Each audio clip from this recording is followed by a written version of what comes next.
The second app, which I'm gonna show you, it's called Hello guys, and welcome back to my channel.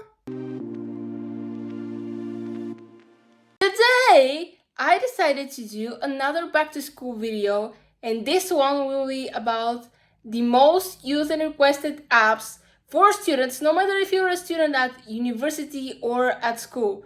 So I picked these apps because I think they might help you and that they will make studying more easy and enjoyable. So right now, without further introduction, let's get into the video.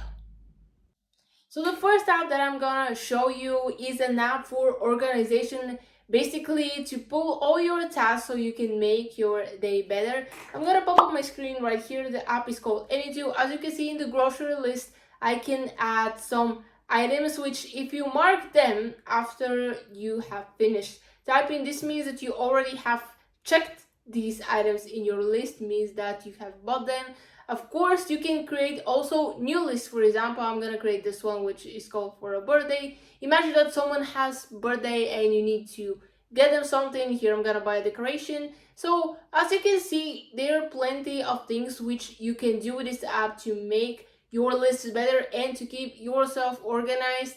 I'm not the most organized person, and sometimes I still write things no matter if it's on my phone or a piece of paper because I just forget to do them, which not something nice. But this app also can be synced with your calendar if that is necessary for you. It's a simple app. There are not many things you can do with it to make it complicated, but I think it's a good app which you can use to stay organized and honestly put yourself together so you don't forget anything, to complete all your tasks. You can allow the notifications so they pop up when you have to do something, and that way you keep yourself organized and won't forget about anything. The second app, which I'm gonna show you, it's called CamScanner. Here I'm gonna pop up my screen so you can see it. So basically, this is an app which scans documents and different type of handwritings. For example, here I have took, this is a random page from a notebook. You can pause if you want to read. I have no secrets to hide from you guys. So basically, I like sometimes to write what is going on with me in a notebook, and I decided to take this random page and to test it with this app. So as you can see, basically this is the same handwriting, but it just looks better when it's scanned. Of course, this has different abilities. For example, you can even scan ID cards. I still haven't tested it out, but this is a possibility with this app, as you can see here in the demo. Another cool thing is that you can scan it in different formats. For example, if you want to a PDF, if you wanted to export it as a Word or as an Excel file, or anything you want. So I decided to test it out, the same page, but transform it into a PDF. Of course, as you can see, things are not exactly the same like the words. There are some differences, but you can always check the text out, read it, and correct the mistake. This is good if you want to send your notes to someone. Take this for an example that someone wasn't present today, but they take notes from you. Your handwriting isn't the best, so you want to convert it into more readable format for them. This app is great for the job. Also, it has different formats, different settings which you can do with it, and I think that it can help you a lot with school and basically with your work. As if you're a person who likes digital noting, this one can help you turn your handwriting into digital note for learning better. And what else you can do is have to download CamScanner. The third app which I will show you is called Calendly. Here is my screen again so you can see. Basically, this app works exactly like a calendar. You can log in with your Google account. I used my other profile with the other YouTube channel that I have and logged in and created these two meetings. Basically, you can change them every time you want to, edit the hours from where this meeting you have. I have put Zoom meetings because I used to have Zoom classes a lot when it was around the pandemic, and when the classroom which we used was like too small, because sometimes when too much people enter in and there is a camera, like we see the professor, we see the presentation, and it just starts to crash. And we decided to use Zoom because there can be a lot more students. But you can edit this app, you can go to the calendar, create meetings for every day, even for every hour.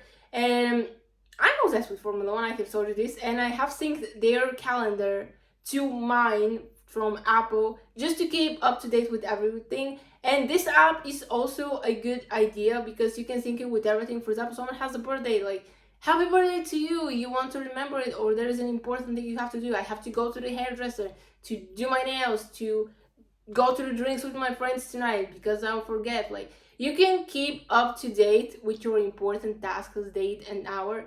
It kind of looks like the first app that I show you, but this is specifically only for calendars, for meetings, for hours. You can add any lists here or anything. This is only up to like calendar purpose, but I still think it will be very useful for you, and you can try it out and tell me in the comments down below if you liked it or not. The next app for which I'm gonna talk about is called English Editor. Here is my screen. So this app basically is, if you have a text, it edits it for you and divides it into parts to tell you which parts of the text, like how do they feel. For example, when I'm editing my stories on Dreame, I am using Grammarly and it tells me different mistakes. For example, I have sensitivity, I have grammar mistakes, punctuation, like clarity, and all these different type of mistakes this app can do for you on your phone.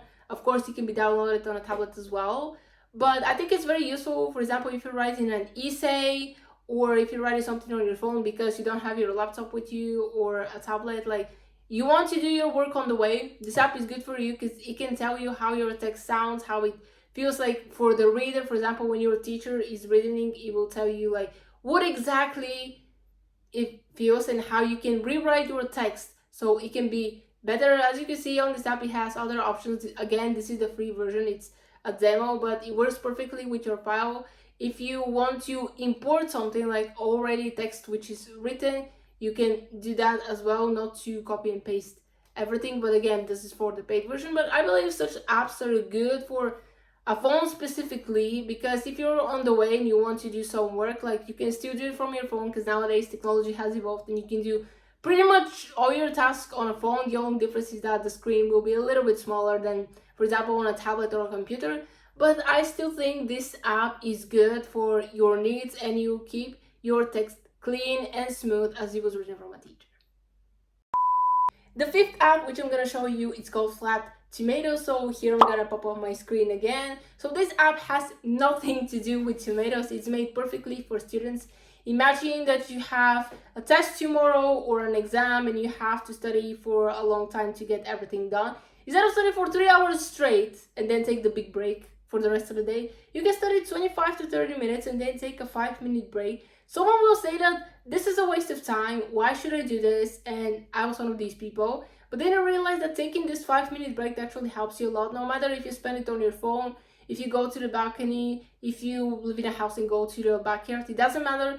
These 5 minutes will make your mind feel better. Also, the fresh air will make you good and you have new powers to start studying again. And this app is built exactly for this. It has a timer through which it helps you with this break.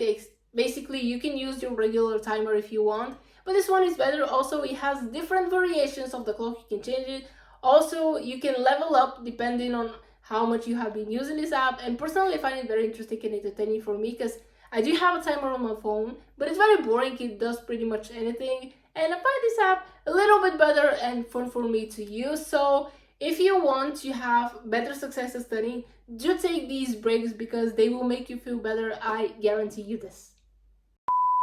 The next app which I'm gonna show you is called the Anki app. Here you can see my screen. So everybody knows what a flashcard is, right? Imagine that you have to study for a history exam. Well, there are a lot of dates which you have to remember, and that's when the flashcards come into play. People usually write the dates and what happened each year so they can remember it on a flashcard, and then someone is examining you, for example, a friend or a parent. So this app is made exactly for this. You can share your flashcards with everyone, you have groups, you can check your progress here, and it's perfect for digital flashcards. So of course, since I am studying programming, I decided to test this out and see how the flashcards will look like. They have variety of templates and different variations which you can choose to create your flashcards the best way so you can remember the information on them. So here you can see how one flashcard looks like. Yes, they have described it with emojis a little bit, except for only text, which I think makes it better to understand because nowadays emojis are very popular. But you can create it basically for every topic that you want, depending on for what you need. It could be biology, it could be history, it could be math problems, it could be for any subject you want. And instead of having all these flashcards everywhere on paper, you might lose them. They will be on your phone everywhere where you go, because I believe that people use their phones daily. So I'm sure that this app will help you a lot while you're studying, while you want to remember tips, no matter if it's for a test, for exam, or if the teacher gives you a pop quiz and asks you a bunch of questions. So this app is great for flashcards. So the seventh and last app for today's video is called Drops. Sadly, it's only available for iPhones, which I think it's a bad idea because the app is actually excellent. Here I'm gonna pop up my screen. This is a language learning app. For this tutorial, I chose Italian because I have studied a little bit of it at university.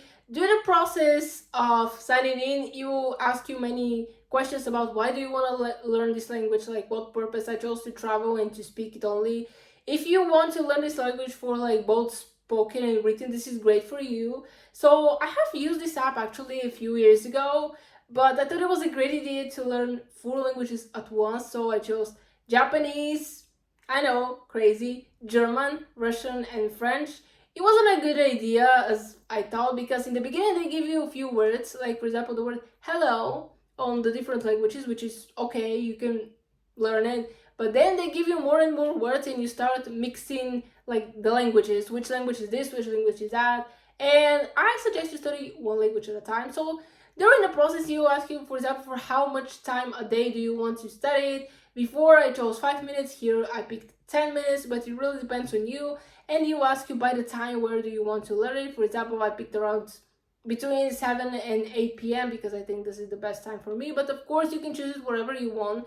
I think 10 minutes a day has not much effort to do from your side and it will be great. I like the animations, and also it tells you like voice how you should pronounce these words. Then you have some pictures to match it when you learn more words. And personally I like this app because how interactive it is. And I know many people use Duolingo, but personally I like this app a little bit more. So it's based on preferences, but I think this app is good enough for you to learn a language on a decent level. Okay guys, that is the end of the video. Hope you enjoyed it. Comment down below which of the apps that I show you you will use when you go back to school, or if you're at school already. Personally, I think that the CamScanner app might be one of the top ones because it just makes things way easier for you. You can scan documents, text, ID cards, everything you need. Second, I might put the Drops app because when I was learning Spanish, technically I was tired of languages. Now I'm kind of into them again. So it's good to learn languages, or maybe use it as a distraction from your daily work and everything that you do, or you can use it as a hobby, for example. So that is the video for today. I hope you enjoyed it. Please give it a big old thumbs up, aka like this video, share it with friends, and don't forget to subscribe to this channel and turn on the bell to be notified when I post new videos. And I'm gonna see you next time. Bye!